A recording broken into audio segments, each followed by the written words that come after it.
Astrology isn't just about signs and symbols. It's a tool for navigating real life. Hello, and welcome to Astrology with Elisa. I'm your host, Elisa Dixon, and I'm so glad you're here. Let's dive in. When I first started studying astrology, I kept hearing people say things like, the moon is out of bounds. Mars is out of bounds. Pluto is out of bounds right now. And honestly, I had no idea what that meant. So today, we're breaking this down in the simplest way possible, because once you understand it, it becomes one of the coolest tools in astrology. A planet being out of bounds has to do with something called declination. Declination is just a fancy word for how far north or south a planet travels from the Earth's equator. Most of the time, when we talk about planets and where they are, we think about them moving around the zodiac wheel. That's the longitude, the sign they're in, the degree number we always look at from 0 to 30 degrees in each sign. That's the measurement we know around the zodiac. Declination is different. Declination is the height of a planet, how far up or down it is, above or below the equator. And here's where it gets interesting. When you track planets by height, you suddenly see that the sun has a very specific range north and south of the equator that it never crosses. Those limits become the natural boundaries of the sun. Every year, the sun travels as far as 23 degrees and 26 minutes north of the equator and 23 degrees and 26 minutes south, and it never goes beyond that. That's why we have the Tropic of Cancer and the Tropic of Capricorn. That's why we have summer and winter solstices. Those lines mark the sun's outer edges. And in astrology, anything within those edges is called in bounds, inside the sun's boundaries. And honestly, if a planet is in bounds, it's not really a big deal. It just behaves the way you'd expect it to based on the sign it's in. But if a planet goes beyond where the sun can go, even a tiny bit, that planet is officially out of bounds, and it becomes a little more unpredictable. It's like the planet colors outside the lines. And this is where it gets really fascinating, because when someone has a planet out of bounds in their natal chart, they usually don't follow the usual energetic rules either. You've probably noticed this in people, even if you didn't have the astrology language for it. Some people naturally think outside the box. Some push past limits without even thinking about it. Some don't follow the expected social rhythm. Someone who reacts way stronger than you expect? Possibly out of bounds Mars. A close talker who ignores personal space? Possibly out of bounds Mercury.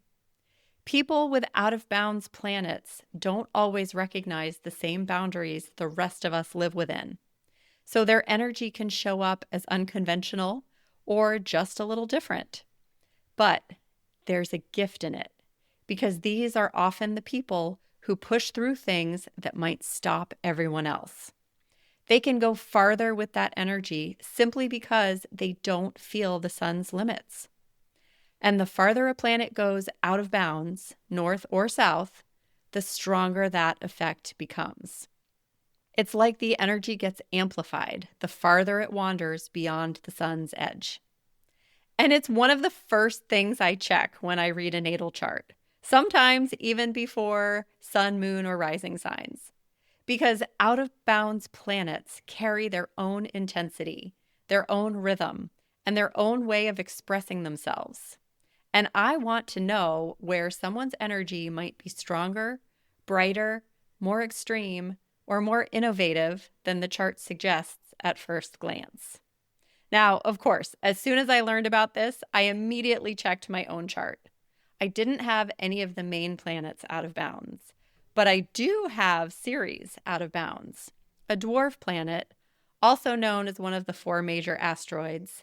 She's bigger than Pluto and absolutely something we'll talk about in a future episode. Her energy is out of bounds in me. Then I looked at the charts of the people closest to me. And sure enough, I found a few people with planets out of bounds: Mercury, Mars, Uranus. And suddenly, some of the things I always saw as quirks in these people made perfect sense. How they think, how they act, how they react. Out of bounds energy just expresses differently. And here's the fun part. Even if you don't have natal out of bounds planets, your progressed chart might, because we are always evolving. And this year, my progressed Mercury went out of bounds. The same year I started podcasting about astrology, which, let's be real, is pretty out of bounds for the corporate banking sales identity I had for most of my adult life. When I looked ahead, my progressed Mercury stays out of bounds for the next 15 years. And in a few years, my progressed Venus will go out of bounds too. I didn't even notice it at first. I saw it by accident while preparing this episode. And when I traced it back, my progressed Mercury went out of bounds within 10 days of my podcast launch. Isn't that wild? So check your progressions. You might be living an out of bounds chapter and not even know it.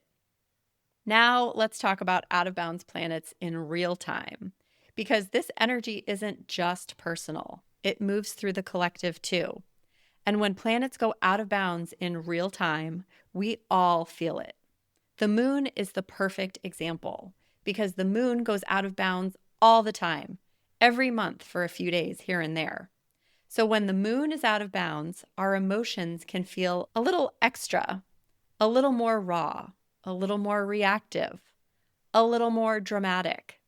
And everyone feels that. So now when someone says, "Oh, the moon is out of bounds," I don't treat it like breaking news, but I do make a mental note that the emotional weather might feel turned up a notch. It's not unusual, but it is helpful. So why do out of bounds planets matter? Because they highlight your originality, your creative brilliance, your rule-breaking genius. But they also can show the places where life feels a little more intense, a little harder to manage, or a little unpredictable. Understanding this helps you work with the energy instead of being blindsided by it.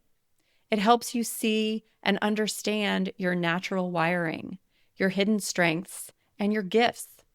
So now, when someone says the moon is out of bounds or Mars is out of bounds this week, you know exactly what it means.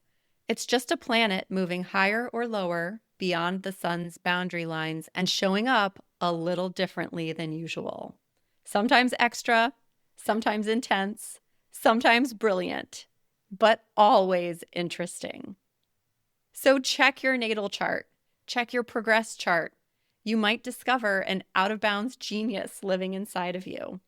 And if you'd like my help finding it, or understanding it, or making sense of what it means in your life right now, you can always book a reading with me. The link is in the show notes. Don't forget to go to my website and get your free moon sign self-care guide, a personalized way to support yourself and the people you love based on your moon sign. Listeners are loving it, and it's completely free, my gift to you. Just head to my website, www.astrologywithalisa.com, pop in your email address, and I'll send it right to you. And speaking of gifts, as we're getting into the holiday season, I wanted to let you know I now have digital gift cards available on my website. So if you would love to receive an astrology reading from me as a gift, tell your family and friends. They can easily go online and gift you a reading, or you can gift one to someone. As always, I love and appreciate you all. Thank you so much for listening. Take care, and I'll see you next time.